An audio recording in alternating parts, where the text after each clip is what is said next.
welcome to the Comics Fu Show. I'm your co-host Patrick Lugo, and with me is co-host Kurtis Fujita. Hello, everybody. Welcome to the Comics Fu Show, where we stand a bit shakily at the crossroads of comics, kung fu, and pop culture of all sorts. Your co-host Patrick Lugo, and also known. Damn it, I still haven't gotten that yet. Also known as Plugo, with my co-host Kurtis Fujita. Exactly. Give us a couple weeks off from our Kickstarter campaigns. We're still kind of our head style kind of spinning, so we're getting back on track. But I think I know, or we're off. We're even further off the rails. You decide. Put that in the comments. Exactly. So I'm Kurtis Fujita, a comic book creator, kung fu instructor. My comic book is called Shadow Ghost, the kung fu comic by a kung fu master, successfully crowdfunded on Kickstarter last month and approaching fulfillment. And Patrick, why don't you feel free to let everybody know a little bit about yourself? I'm Patrick Lugo, author, illustrator, comic creator. Slowly putting my consciousness back together, or still letting it fall apart. On this rainy Pacific morning, it's still springtime in California and it's pouring rain. How is it in SoCal, Kurtis? It's about the same. It looks like the sun's kind of peeking out, but it'll probably duck back into the clouds shortly. And Story Comic is already here in the chat saying, I've been waiting all day for this show. Barney Smith, excellent interviewer, good friend, author of the book Dad Jokes, which you should check. Barney, throw us a dad joke. I saw one you did the other day, and ooh.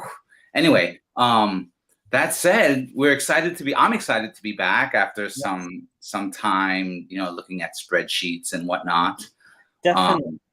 I forgot to mention that Tiger's Tail Volume 1 and 2 was also successfully funded, right? 192%, I think. Mm-hmm. So pretty good, kind of fun. And so in the midst, I just sent out the 1 week notice for my backers to fill out their survey. We're at 75% of my surveys filled out. They have a week to get that other 25 in. But, Kurtis, you may not know this, but it seems to me that there's always a few, stragglers that never quite fill out their survey. So it's, margins, right? Definitely. Well, speaking of Kickstarter campaigns, and I would say we have our guest, first time on the show, but I probably will be many times on the show, we hope. And definitely a kindred spirit, as Patrick says, we stand at the intersections of comic books, kung fu, and pop culture. And the creator that we're about to bring onto the show is a perfect example of that. She is a comic book writer, a fellow martial artist, a stunts person, a writer, and the creator of the current campaign sensation on Kickstarter, The Path of the Pale Rider, issue number 3. Please welcome to the show, Laurie Calcaterra. Laurie, welcome to the show. Hi, everybody. Thanks for having me on the show. I'm so excited to be here. I know. We were on your show, and now we're... Yeah. I know. I haven't seen you guys since the Kickstarter. We've kind of chatted, but I was like, I get to hang out with you guys again. I'm so lucky.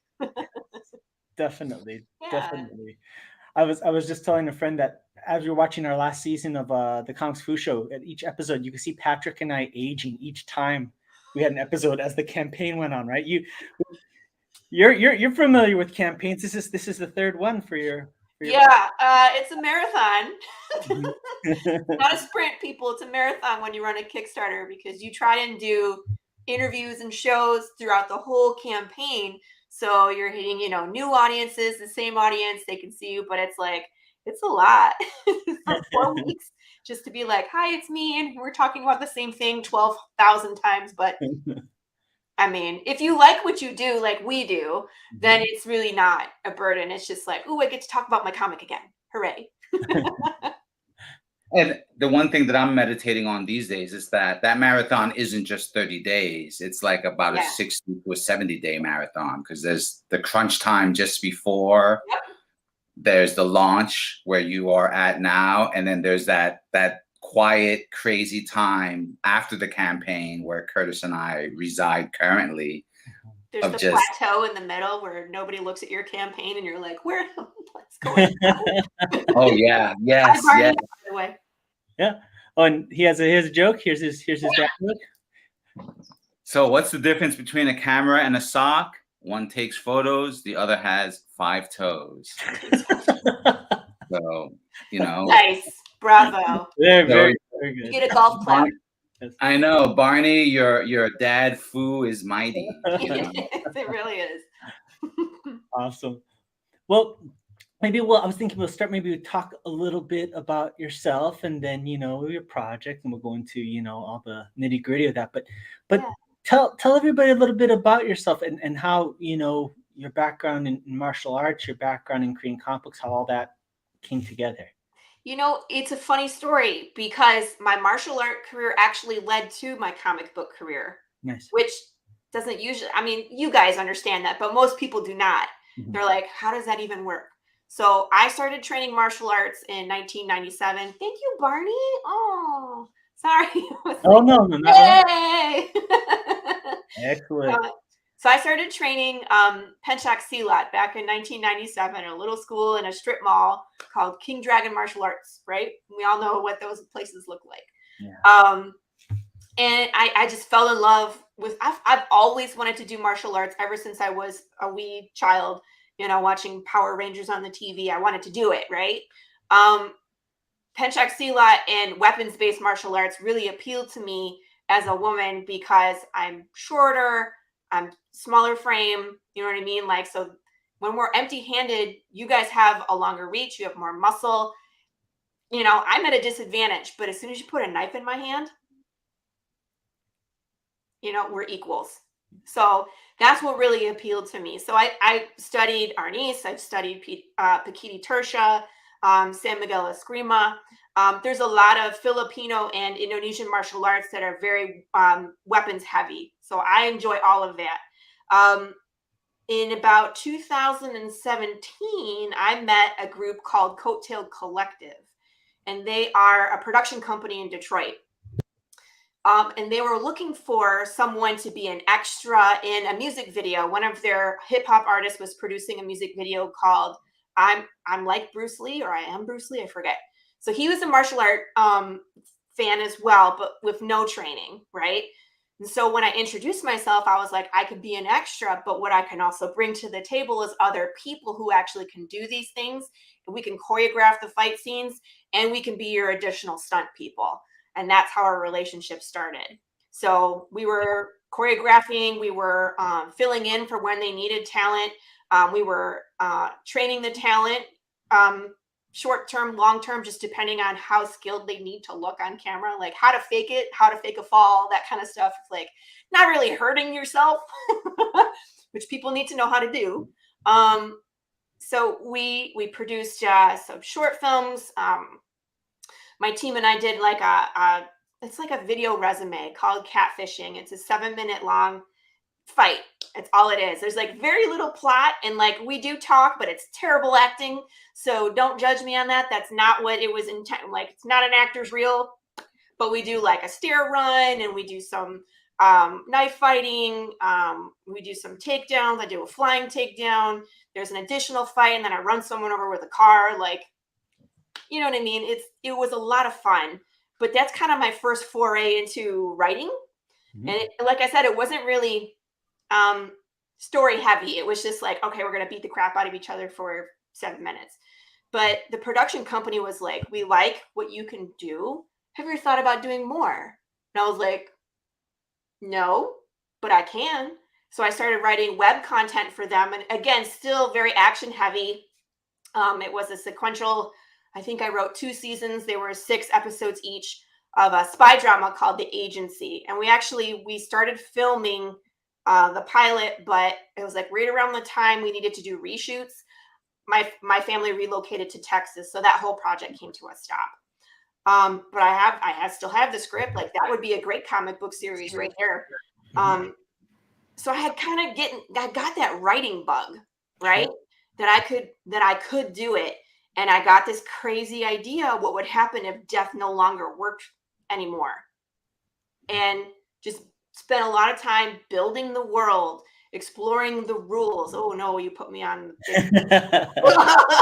This is the hard sell. Go for it. Okay. So in this world, death has been broken, right? So your body can die, but your soul, your consciousness, it doesn't leave your body upon death. So you're still you in a decomposing body, which makes it difficult because your brain is literally rotting in your skull. So even though you're you, you become forgetful, you become violent, you become detached. We mimic the like a brain disorder, like an Alzheimer's or dementia, but in fast forward, okay? And it hits everybody differently. So people, animals, insects, fish, nothing can die correctly anymore. So it creates a whole gamut of problems. We have overpopulation. We have a problem with food because, again, animals, the same thing. You may kill it, but it's still moving. So this cow doesn't really want to be butchered. and your hamburger will still move as you're trying to eat it. That's awesome. It's gross. So the other problem is with insects where they really only do like two things really well, right? And eating is one of them. So they're kind of stupid. And if they're undead, they might continue to eat things even though they don't really have to. And pesticides no longer work. So again, we're having issues with food, water, and then we start having ethical problems because these undead people are still themselves. But how long do they get to continue having rights? How long can they own property? How long can they vote? Can they have firearms and drive? See what I mean? Mm-hmm. It can create all sorts of issues. So we deal with that in the story. Things get really, really crazy. But when we started the story in issue number 1, we're already 10 years into the apocalypse, and we're following a cowboy. Things have devolved back to the Wild West, and it's a hard place to be. He's living on his horse, and he's like the last guy still looking for the answer to the question, why do the dead no longer die? Mm-hmm.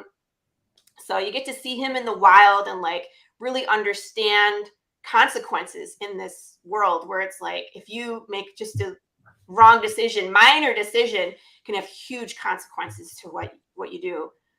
Issue 2, we went to this town called Santa Claus. I think it's really funny. And he got to meet like living people, and it's very much a Western. So there's a saloon, we have a poker game, we got a saloon brawl. You find out more what he's looking for or who he's looking for. And then we dump you into issue 3. I don't want to give any spoilers what happens at the end of issue 2 or at the end of issue 1. Like, you guys got to read that. If you throw the comic, you will not be by yourself, because usually when people get to the end of my issue, they're like, come on, like, really, Laurie? But I thrive on that. Like, yes.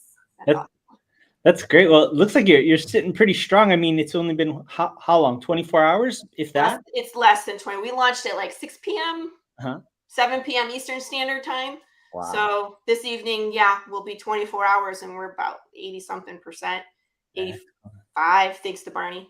Doing the math right. So, it took off this time. That's so great. I'm humbled and so grateful for everybody who came out. And I've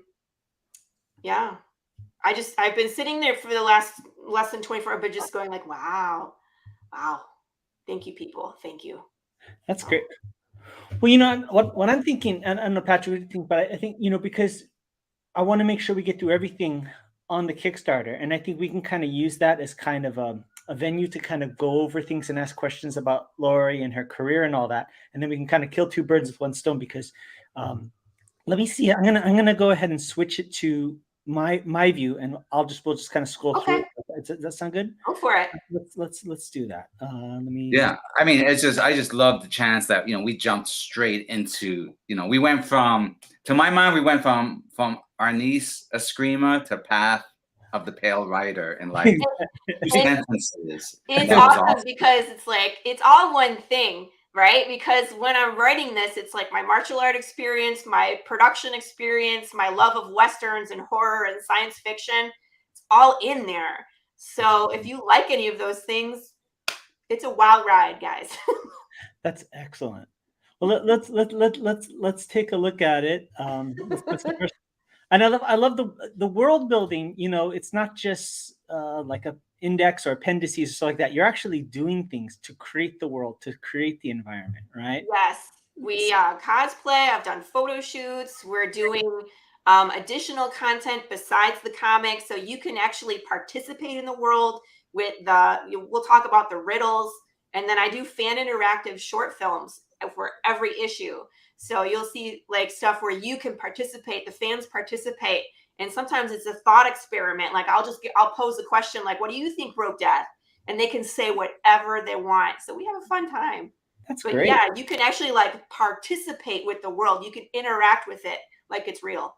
That's excellent. That's so It's exciting. it's like a meta campaign, you know, what you're Exactly. creating. The story exists outside of just the one piece of medium. In this case, issue 3, but the story itself is bigger than that. It's what's happening in the videos. Definitely. And I just want to mention to everybody watching, and you know, Laurie's a pro at this, so this is great. But just because it says issue 3, don't feel that you can't jump on the bandwagon and get the whole story, because as add-ons and other things, you can catch up. So in a way, this is actually for issue 1, 2, and 3. So, you know, rest assured, you can get the full story up to now. You're not late to the game. So maybe you can tell us a bit about your team. So this is Marco. This is Marco DeFillo. He's our head of art department. So basically everything run through him. It was him and I when we first started, and we're now bringing more people onto the team, which is super exciting. But Marco does the interiors of the comic. He does all the pencils and inks. He really breathes life into this comic. And one of the best compliments I've ever heard about his art is that if I took all the lettering out, you would still understand exactly what's happening in this story just with Marco's art. It's amazing. That's excellent. Issue 1 we did in black and white. Issue 2 we did in color with Marco colored, and it's a big difference. Like you can just see, you know, it just breathes so much more into the story. So amazing artist. He graduated with a BFA from Kansas City Institute of Art in 2020. He's a little bit younger than I am, so he's like really a fan of anime, but still loves like sci-fi and apocalypse, and so we see the world the same way, which is so important, you know. Definitely. And then dude, here we have so funny. Like when you go to the pages and you look at the background. So of course I'm writing the script and I'm telling like the main story, but he'll go in and he'll add all these little details that are hilarious. Like he put a singing bass on the wall in issue number 2, and like a toilet up a tree, and like we're both from Texas, so there's like the Texas guy that's leaning with the leg up and the hat down. It's so funny to look around and see what Marco puts in there. So that's great. It's gotta be exciting for you as a creator, right? Is to you kind of set the pace and then you see what they take and run with it, right? Yeah, absolutely. He adds so much more to the story, and a lot of times he'll see things that where I'm lacking. Because one of the things he was like, "Man, Laurie, you're writing all these characters, but they're all men." And I was like, "Yeah, but I kill most of them. Like, like they're throwaway characters." And he was like, "Well, I'm going to change some of them to women." I'm like, "That's cool. Like, we're you know, he's diversifying my story just because he's like, this is boring if it's just a bunch of dudes." And I'm like, "You're right. He's right, right?" Definitely. So I was like, "But now we have to kill off all these ladies too. Sorry." This is Marta. Marta Gasparoni. Again, very talented artist. She was recommended to me by my brain just stopped working. Ryan George is his name, and he writes a Western series as well, which Marta colors. So when we were looking to bring on a colorist, and it's not that Marco isn't a good colorist, it's just that we needed to go a little quicker. Marco was getting very busy with a lot of projects because he's very good. So he's getting attention, and of course he's bringing on other projects. So it's like, okay, at this point we need another person to help us continue our pace. Marta was fit our style. Marco and I looked at about 4 different candidates. They were all very good. Marta's style just matched what we had already done in issue number 2. So I'm super happy. She's coloring the preview pages. So when you see our preview pages in black and white, she's working on them right now. which is really cool. I'm excited about that. Excellent. Mm-hmm. Very cool. And then this is kind of a little bit of the story you were talking about. Yep. And I love this character design. I saw this on your social media. That is a cool character. So it's very Western. He kind of resembles Clint Eastwood. He does a lot of the eye squints that you see in the Westerns. But he's still like, there's some new technology. If you look at him, he's like a road warrior. He has random armor, not even matching. It's like he has a shoulder and a knee pad, but he doesn't have anything else. He has a gun, but who knows if it has bullets. And he has a machete. Like that's kind of, he has whatever he can find. He's kind of a scavenger in the wasteland. So, but this really worked. And this was one of the first things I got from Marco. And it's just amazing. It's just Jude St. Clair just summed up right there. So great. And I love the machete. I feel like the machete is the everyman sword. It's like that's the sword that you could get at Home Depot or someplace. So definitely zombie apocalypse or, wasteland ready. Right. And again, so Laurie, it's how closely were you involved in the machete choreography? Yeah. Well, here's the thing is that Jude is not a martial artist. He's a brawler. So he has it. You're not going to see him use it too often, but he does have it kind of as a backup, like when he has no bullets. But he's not the technical fighter in this story. There's another character that is a technical fighter who we will see a lot of fighting. But he's just he'll throw his fists up, or he'll give up, or he'll do whatever he needs to do to survive. But you won't see him use the machete too often. It's mostly intimidation. Sure. And it's a great silhouette for the characters. And always having some type of sword on the back, more recognizable. It definitely sets him apart from just a standard cowboy. Right. I love that. And here's your update. Launch day. Yep. Happy launch day. Yeah, and it's a great cover there. Oh, you guys, it's gonna be 100 times better when Marco colors this, because it's a riot going on in the background. So where those clouds are behind you, that's probably fire, smoke. Nice. There's a Molotov cocktail flying by. And he's sitting on top of an ambulance. So there's going to be the light coming from the lights on the top. This is going to be amazing. And I can't wait to see what he does. But it's kind of, it's tongue in cheek, where he's an EMT and the world's falling apart and he's having a smoke break and having a burger. It's like, they don't need me anymore. I don't know what I'm supposed to do. I quit, it's very funny. That's great. Yeah, I love that. This is so much in that image, just his nonchalant look. Yes. He's just like, F it. He's done. Yeah, he's like, we're done here. There's some of those interiors, like you were saying, about how you can tell the story without the dialogue. Yeah. Yeah, that's great. Very cool. Yeah. We're super huge fans of clear storytelling, in comics, right? Like where you could just get all the information you need, and just the spot blacks in the ambulance and the police cruiser, like those little things, right, are so key. And there's a class that you could teach just on how those blacks lead the eye, right? From the ambulance to the police car to the passport, and then down to that little square monitor, and then that little bit of matting that the EMT is standing on. And this image is like this big to me right now in this whole thing, but the storytelling is just so clear. Definitely. And I love the fact that there's backgrounds. Like I think Patrick and I talk about it sometimes, where it's like, we love the image era of comic books, but there came a time where there was just like no backgrounds. There's just smoke and speed lines everywhere, and you don't know where you are. So thank goodness for establishing shots. Yeah, absolutely. Marco is sometimes I have to pull him back because I'm like, how much stuff did you put into this one scene? I'm like, come back, Marco. We got more work to do, because he's like drawing like bounty pictures and dime plants and a coffee maker, and I was just like, dude. I was like, it's great, it's beautiful, but we gotta keep going. Totally. That's great. Look at that. I love this. Now, this is an interesting story. That top panel, the gentleman that's driving the ambulance, his name is Carlos. And Marco also draws another series called Mauka, which is another apocalypse story, but in Hawaii.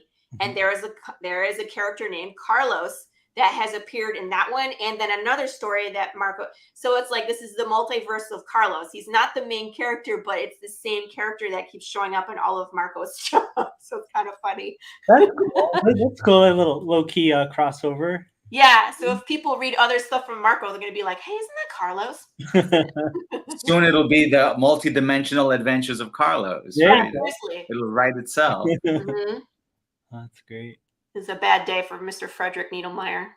Looks like it. And this is really cool too, because if you look at that page, and this will be much more clear once Marta colors it, but if you follow on the left, like there's a top panel, they're shocking him, they're turning the dial up. To the right of that is actually the heart monitor, and that's him flatlining. Oh, I see what you're saying. Yeah, that's great. Yeah. That's So now again, I come from screenplay writing, right?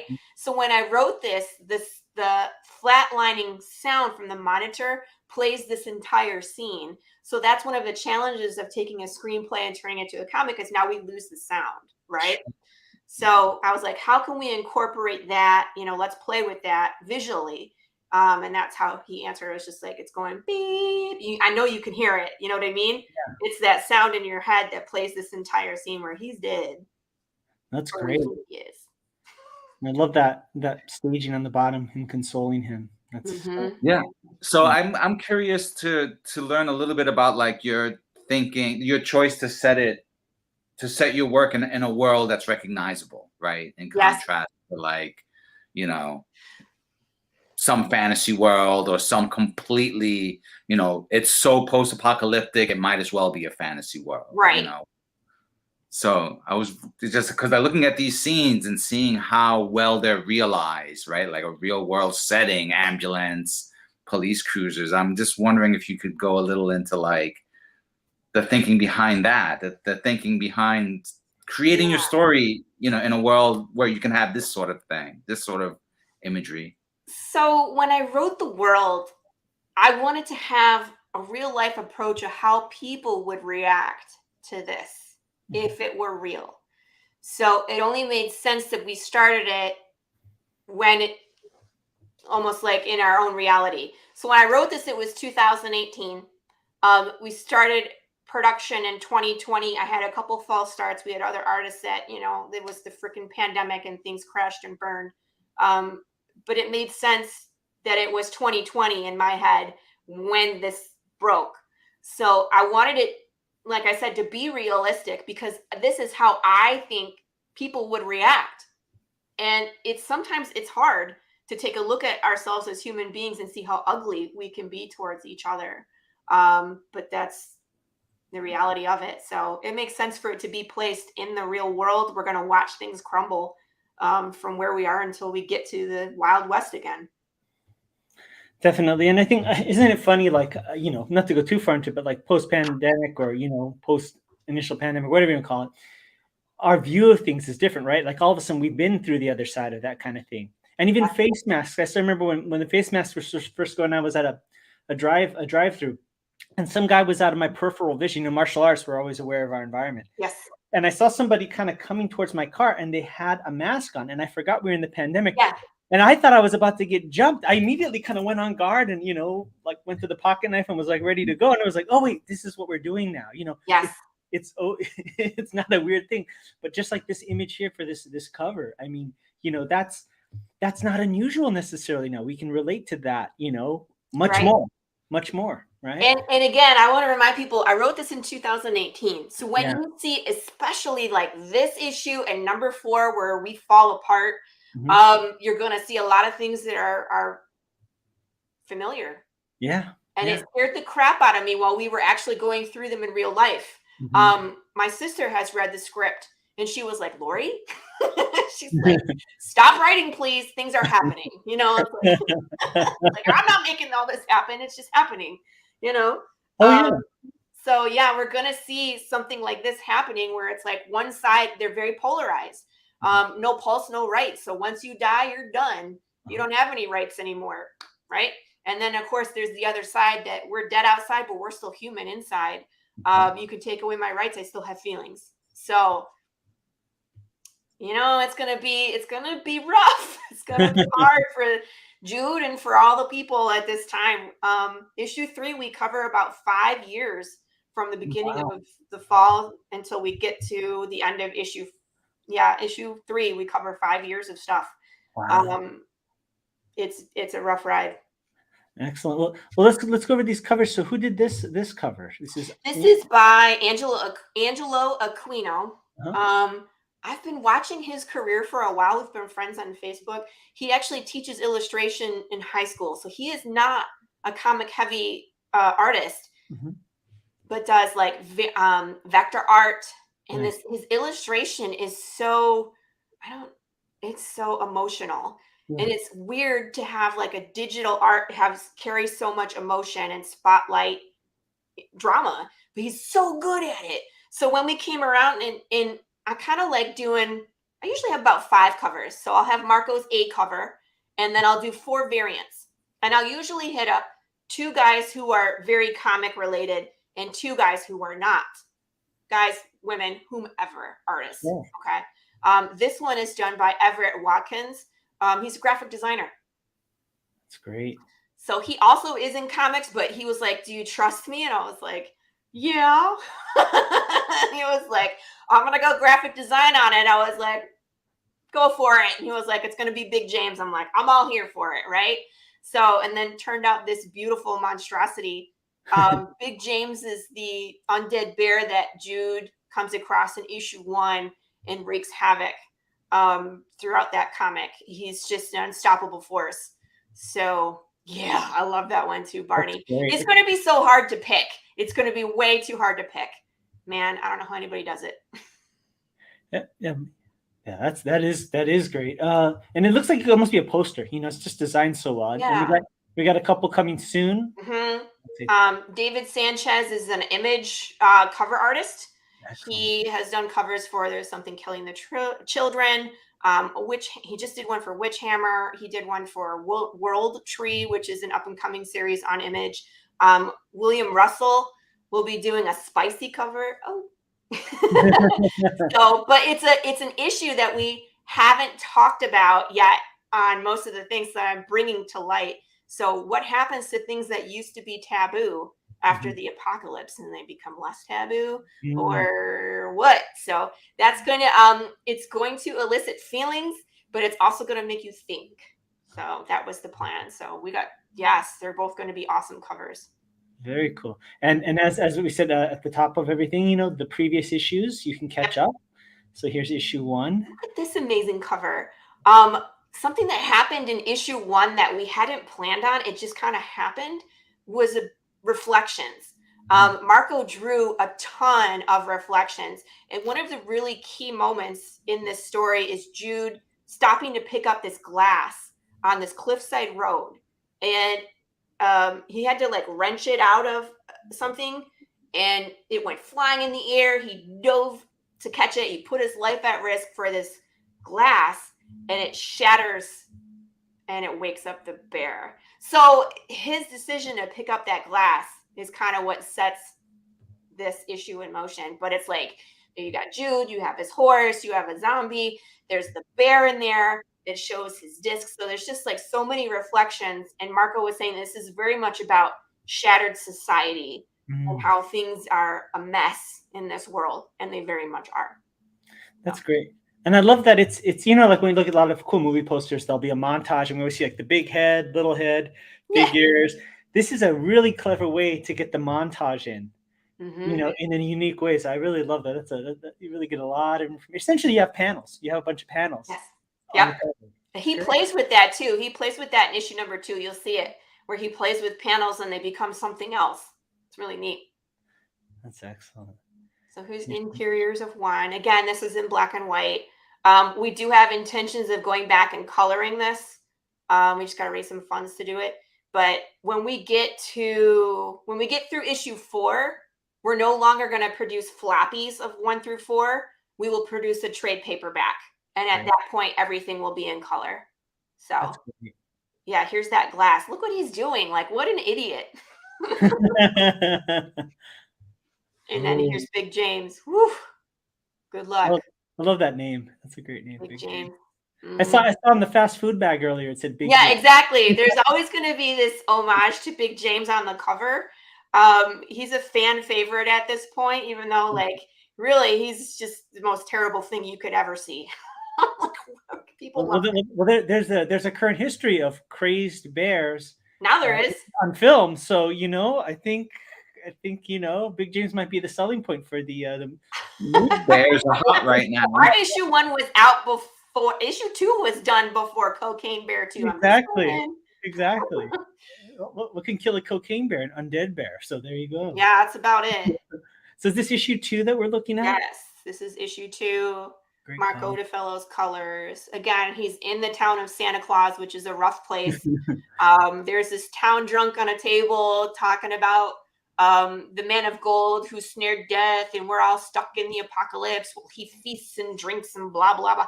Just ranting, right? And of course, this is the guy he's been searching for all this time. He's like, great. No. Did you do the letters? Who did the letters on? I did do the letters, yes. I love what you did here. I don't think I've ever seen this before, where you put it and skewed it into perspective. And so you can I kind of get the feeling of him, sauntering back and forth, losing his balance because of the way that you have the perspective of the letters going back and forth. Brilliant. Yeah. Really.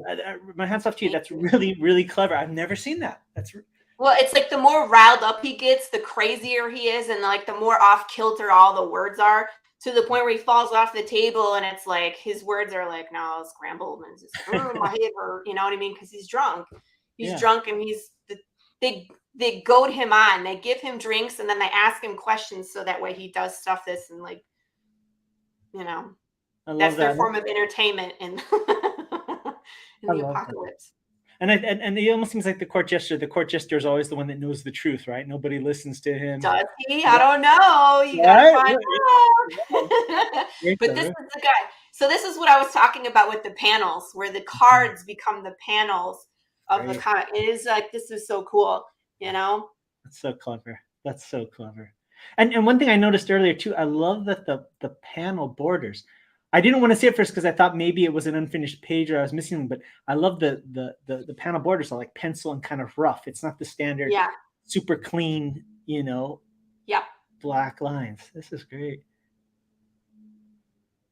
Patrick, don't we have like the coolest job? We just get to talk about comic books. Oh, I know, man. I'm just speechless, literally, like reading these and just like, wondering like, okay, was this created in Clip Studio Paint? Because I think that there's a way that you could do the, the textured border, or did he actually, draw that arc, the flexible curve? Like that's where my head's at, and then just the little choreography here is just so delightful. So this was a choreographed fight for sure, but some of the nuances, of course, you can't portray them in 2D, so we had to pick out big moments, right?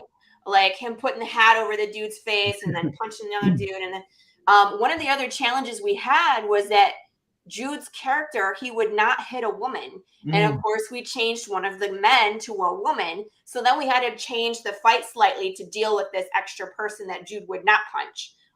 So when you watch this or you read the fight, there's a woman and she actually gets taken out by her own guys by accident. So like Jude will punch a guy and he'll like fall into the woman, you know what I mean? And she goes flying, but Jude never puts his hands on her because that wouldn't be his character.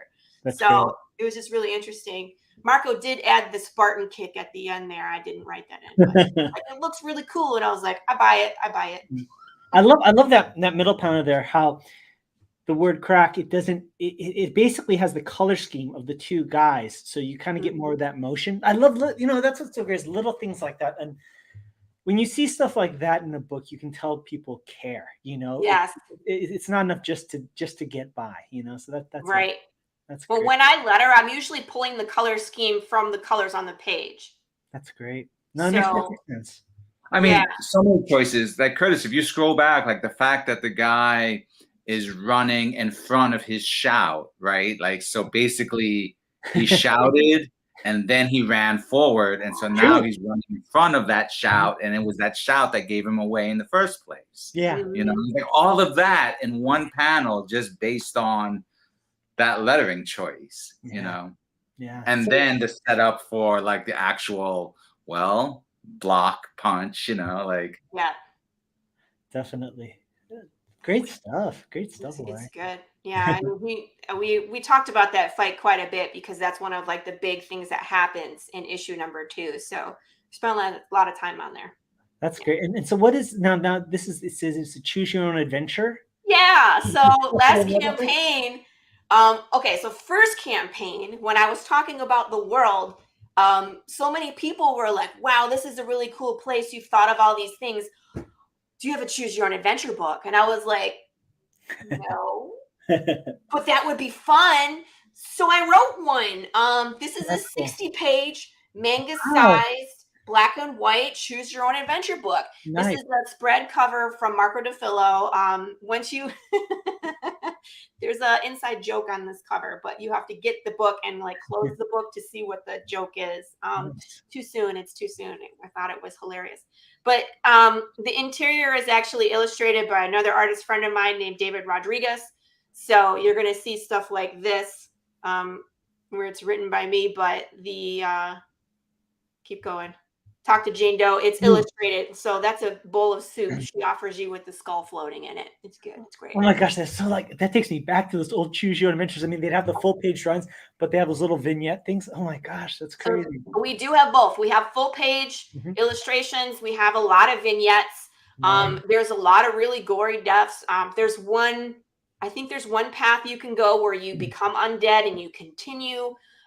It's just really wild, but you get to see characters that Jude will encounter in the story later, which I think is a lot of fun because you'll know more about this character than Jude St. Clair will when he meets these people, and you'll be like, oh my God, it's that guy, run. But Jude has no idea what he's getting himself into, right? That's so clever.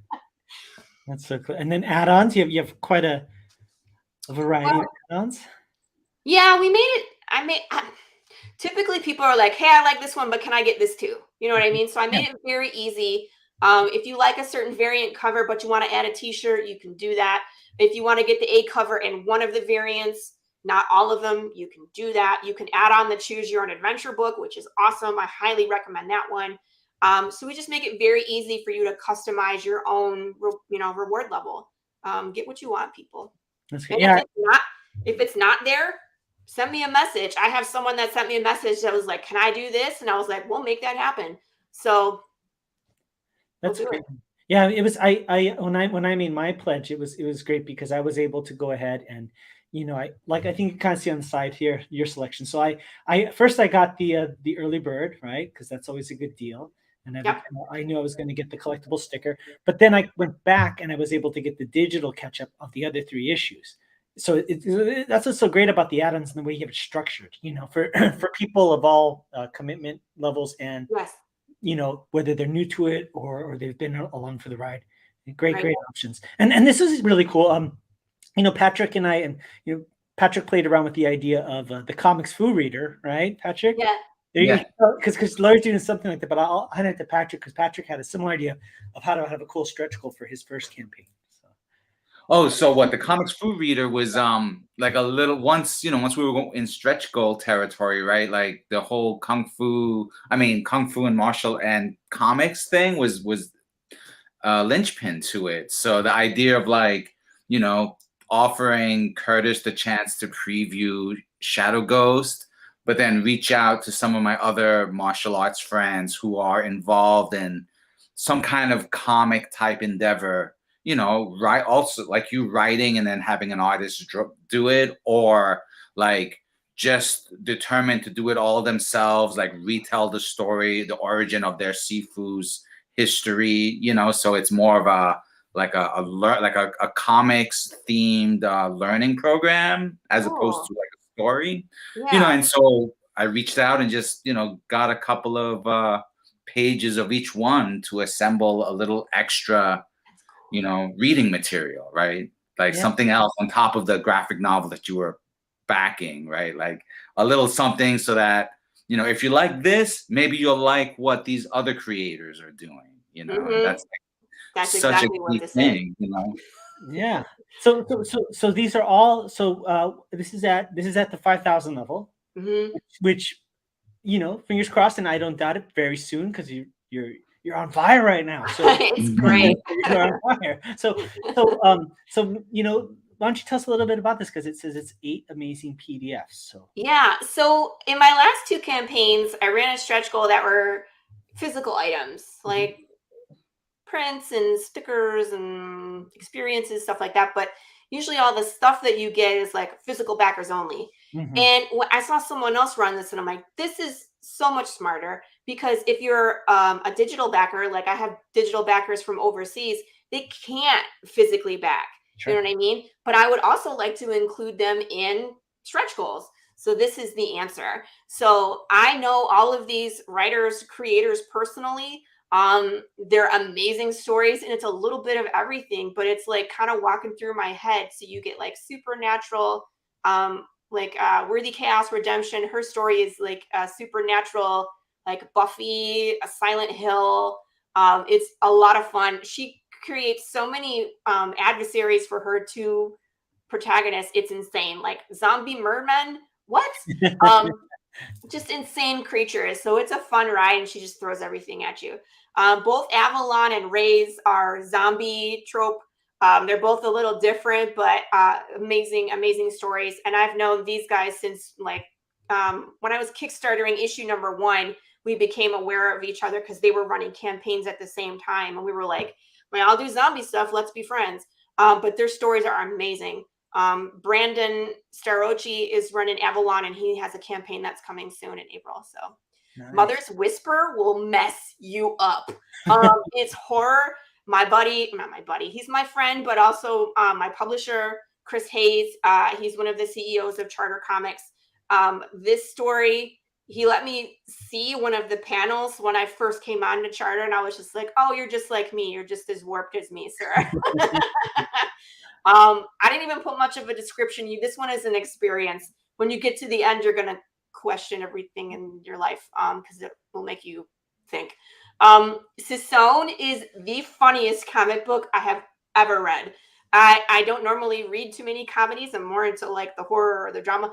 This one, I laugh out loud almost on every single page. This is Lee Newman's book, and it is so funny. It's very much a superhero, but like tongue in cheek. They laugh at themselves. Like it's hilarious.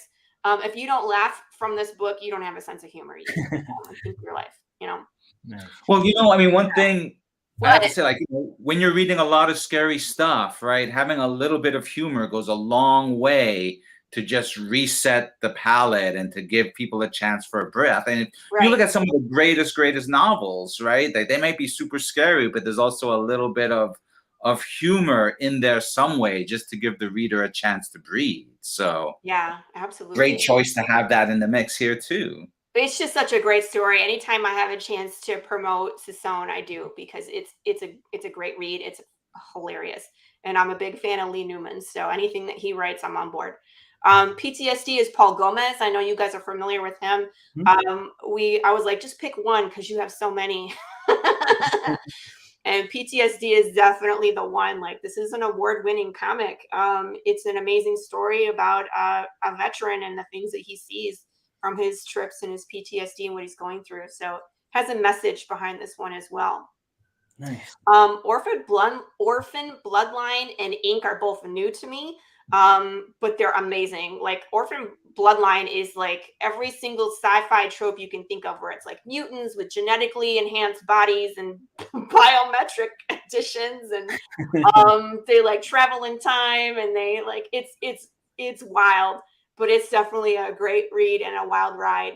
And Ink is like such an original idea. It's this guy who's a tattoo artist, and he is charged with protecting the realm from evil, and it uses his I can't even explain it. You have to read it. If you're interested, and I didn't do justice to the descriptions, if you scroll down, there's a short bio of each and every one, so you know what you're getting. But I just had such a fun time, getting them all together. I was like, yes, and yes, and yes, and this is so cool. So very cool. And this is at the next level after that, 5,000. Yep, the 4x6 print. I love this. I call her Skull Arena. This is also the t-shirt. I usually do a black t-shirt and a white t-shirt. This is the black t-shirt. So you have a print, but if you choose the t-shirt, this is an option as well. This is also done by Angelo Aquino, who did the very first variant with the riot.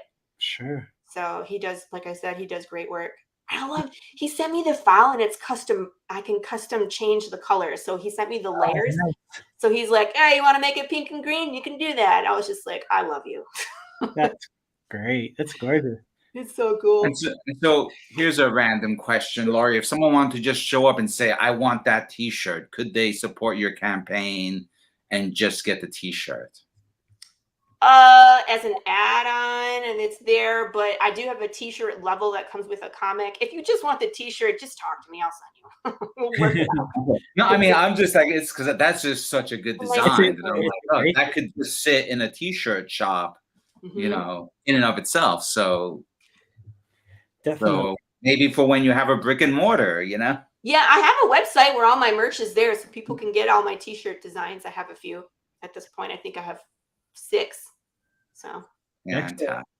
And here you are for the $6,000 level, slice and dice. You got to tell us a little bit about this. This sounds funny. But this is my face photoshopped over Danny Trejo. I was about to say, look a little from Machete. a little warm. That's great. We ran a campaign last time in October, and I was going to smash pumpkins as one of the stretch goal with either a sledgehammer or a machete, and people would vote. So this is kind of like that same thing where it's like I'll dress up. I was thinking like Pikachu, but now that I posted this, people are like, "No, you're going full on machete," and I was like, "Do I have to?" So that outfit, like, I was thinking I was dressed up like Pikachu and do like a live cut, you know. And do either like a watermelon or a cantaloupe or something just for fun, and people can watch. What if you dress up like Machete and then slice up a Pikachu? I think my kids would be traumatized by that. And here we got the pin.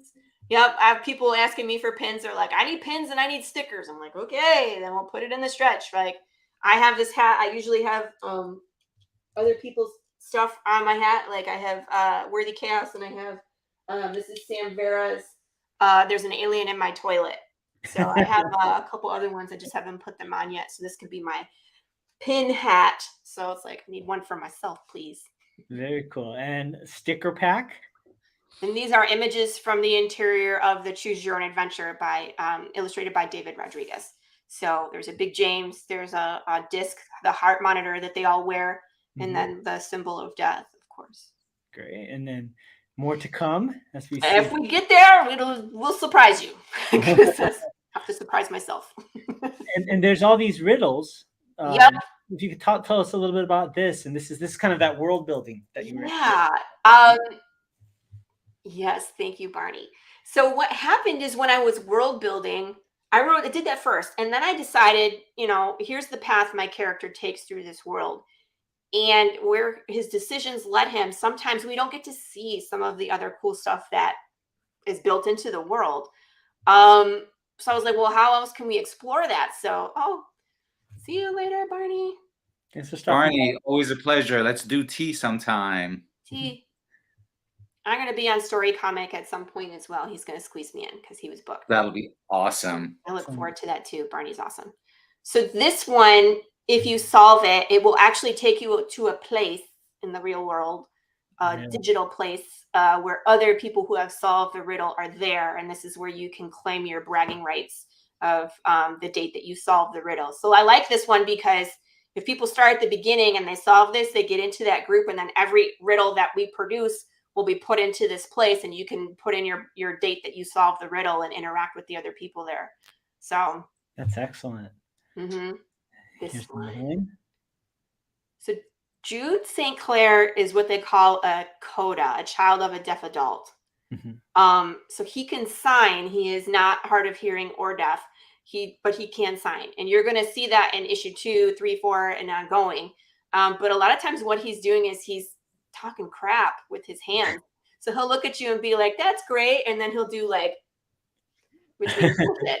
So he'll spell out douchebag and stuff like that at people because they don't know what he's saying. So I wanted to incorporate that into this riddle. So this is a riddle written in American Sign Language. So first you have to translate it and then you have to answer the riddle, and then email me your answer. And if you do that, you get a character interaction. So you will receive something in the mail from one of my characters. That's cool. Well, I have to admit that my younger sister has built quite a career just starting out as a sign language interpreter. So Awesome. I would have an unfair advantage because right. she'd be able to translate that in a heartbeat, where I'm still like, okay, I recognize an N in there somewhere. You know? D, yeah. and we have these commercials and videos. If you kind of go look right. So I come from production, so I was like, we're doing short films. Why not? You know, just another way for us to explain more of the world. What I really like about these is that they're fan interactive.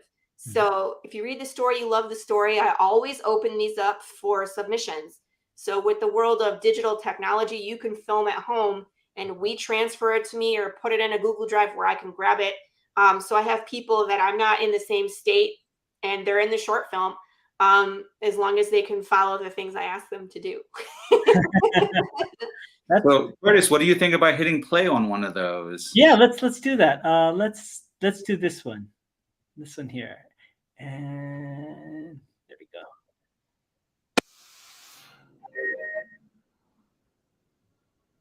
There's no sound.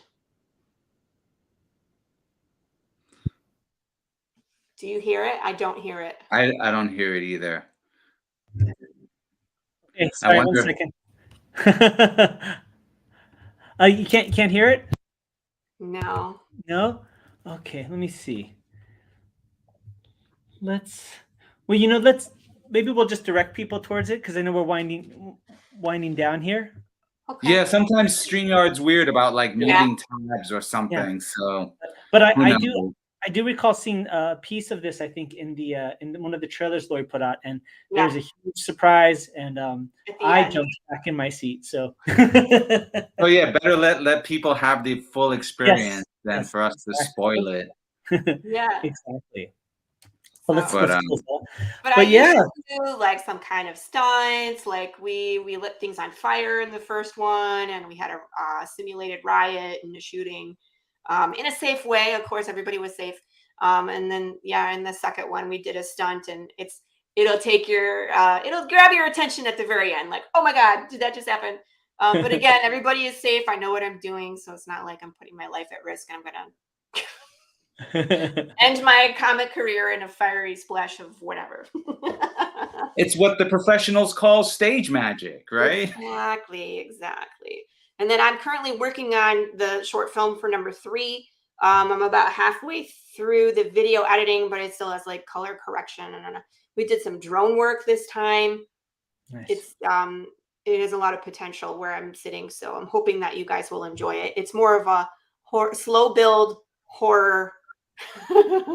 So if you enjoy that stuff, which I do, if you're feeling uncomfortable, I've done it right. Definitely. Well, it's really exciting. I love your commitment level, to the story, to the world, and everything.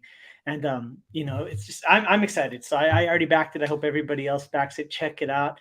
Thank you guys. Definitely. And we kind of ran our full time. I know, isn't that amazing how fast it goes?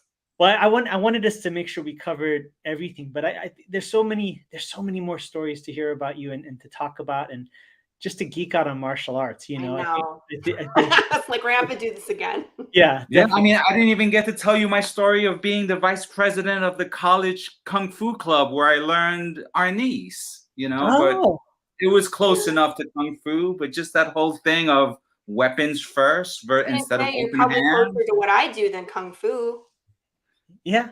Well, I mean, that was the gateway. It was through them that I got my first Choi Li Foot seminar. But it's all a journey. But I mean, so many things to talk about. So definitely, we'll have to have a kung fu focused episode. Yes. Martial art focused episode. If I'm gonna, people want to nerd out about that for it. Totally, and I have to say, just one on the weapons-based martial arts. What I love is nowadays, especially online, we live in the world of everybody saying, "Oh, that doesn't work," or "This isn't practical." Whenever somebody pulls out a knife or a sword, people stop arguing over what's practical or what would work really fast. So I think it's a great, as you said, a great equalizer. So well, people will still argue. Trust me, I'm in those groups where they argue over all that too, where they're like, "That's it, you could just disarm it." I'm like, "No, you can't. Yeah, no, you can't. It's you run. I would run. If someone pulls a knife on me, I'm running unless I can't run. You know what I mean? Because I know what I can do, and if they're at my skill or higher, I'm in trouble. So don't mess with weapons. Don't do gun disarms unless you absolutely have to. You know, if you don't know if you're looking at a single action or double action gun, it's like, don't, you know, comply. Give them your wallet and live another day. Definitely. Back on the Kung Fu magazine internet forums, there was a thread that was just wannabe samurais do wrong, and it was just a collection of all the people whose first choice was to grab that samurai sword off the mantle and think that they could do something with it, and then it's just a news report of, you know, whatever happens next, you know. So it's that, like, that dude's sword may not be as handy as he thinks it is. I don't know what you're doing. Yeah, especially you know, against someone who might know better how to use a stick. You know, it's. Well, I mean, most people breaking into your house aren't. Usually, if you're a martial artist, you're not the one breaking into houses. So yeah, you have some discipline. Where it's like, exactly, oh, yeah. I don't know how to swing that sword, and then someone shows up with a gun. It's a bad day. Definitely. And well, very good. Well, so again, everybody check out Path of the Pale Rider. And again, like I mentioned, if you're new to the series, there's definitely a way to catch up and use the add-ons and other options. And I just can't wait to get my copy. So, Laurie, thank you so much. The ketchup tier is literally called ketchup. Yeah, exactly. Like ketchup and mustard. Ketchup. Yeah. Exactly. Thematically appropriate. Laurie, this has been so much fun. That was thematically appropriate considering all the red we're seeing in this story, right? Yeah, we're about to. It's about to get messy. Definitely. Well, what we'll do real quick is we'll sign off with Laurie, and then Patrick, if you want to give a quick update to your backers, I'll give a quick update to my backers, and we'll just call it. We'll wrap up the thing. Sounds good? Sounds awesome. Bye, everybody. Laurie, such a pleasure. Everyone. Definitely. We'll Talk catch to you. you, Laurie. Great to hear. Great work so far. Yeah, definitely. All right. Take care. See ya. All right. That was fun. That was awesome. It was good to be back in the saddle again, so to speak, you know. Definitely. And with a story called, you know, Path of the Pale Rider, so that metaphor was actually not even planned, but it sounds like it was, you know. Definitely. So quick update to the backers of Shadow Ghost #1. Essentially all the typesetting is done and put together. There's just a couple little items I'm organizing for our special edition. I'm putting all the artwork, the concept art together and formatting it so that it will actually work in the actual comic book format at the back of the special edition.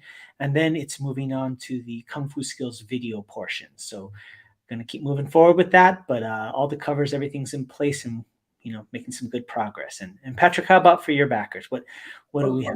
Like I mentioned, we 75% of the surveys are done. One of the most important surveys was filled, which is the Monsterize Yourself tier, where one backer gets to become an underboss within the finale of A Tiger's Tale Volume 2.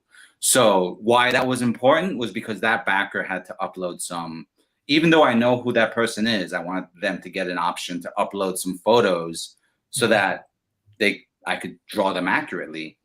They went and got a haircut for the occasion. So it's gonna be fun to do that. So that's right up next on the list, is to bring that backer into the pages of A Tiger's Tale. In the meantime, there's still you know, some surveys for another week, and then I'll be fulfilling the digital version of Volume 1 by the end of the month, followed by the comic cards which I have a hard copy. Give me 1 second. I have to share this with you.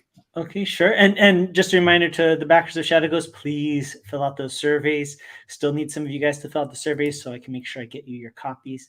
And you can go ahead and follow all my things on theshadowghost.com, where you can also get official Shadow Ghost merchandise. And Patrick's got the cards. So these are my comic cards that I'm going to be mailing to a handful of backers so that they can keep for themselves or they can send to other people. So there are a few backers who just backed the campaign at that level. And I want to make sure that their addresses are perfect, because I'm going to send those cards out in April in between volumes 1 and 2 as a way to, keep everyone receiving something. Excellent. Well, very good. Well, I think that's pretty much it. Just everybody make sure if you backed our campaigns, get those surveys to us so we can get the stuff to you. And we'll keep you updated on the next episode of the And comic. check out Laurie's campaign. Just hang out on that page and hit play on those videos. Definitely.